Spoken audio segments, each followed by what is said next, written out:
আগে গ্রহণযোগ্য মানের সংস্কার এবং সেই সাথে পরবর্তীতে গ্রহণযোগ্য মানের সরকার গঠনের জন্য প্রয়োজনীয় ব্যবস্থা তারা গ্রহণ করবে, সেটা হচ্ছে নির্বাচন। বাংলাদেশে জামাত ইসলামী জনগণের প্রাণপ্রিয় সংগঠনে পরিণত হয়েছে, আলহামদুলিল্লাহ।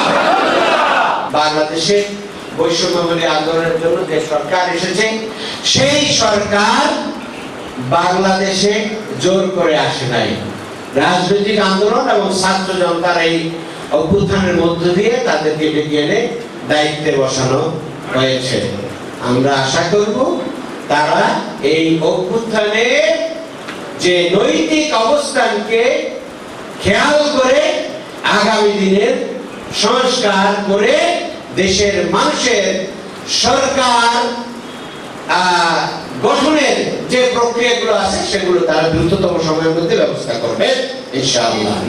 আগে গ্রহণযোগ্য মানের সংস্কার এবং সেই সাথে পরবর্তীতে গ্রহণযোগ্য মানের সরকার গঠনের জন্য প্রয়োজনীয় ব্যবস্থা তারা গ্রহণ করবে, সেটা হচ্ছে নির্বাচন।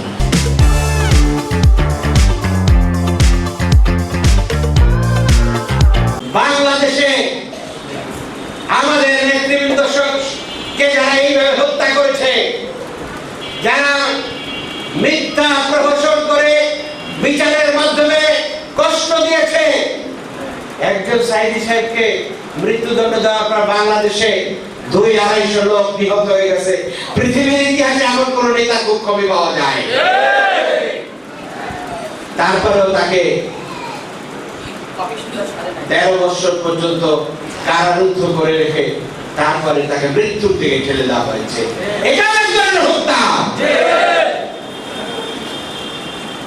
কিন্তু জামাত ইসলামী করে যায় না, গেছে।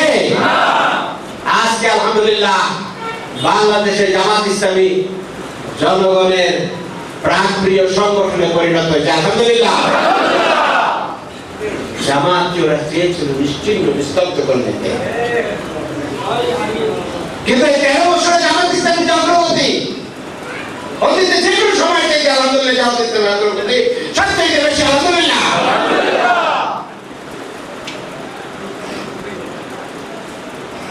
জামাত ইসলামের নেতা কর্মীরা সকল প্রতিকূলতার মধ্য দিয়েও তারা তাদের সাংগঠনিক কার্যক্রম পরিচালনা করেছেন।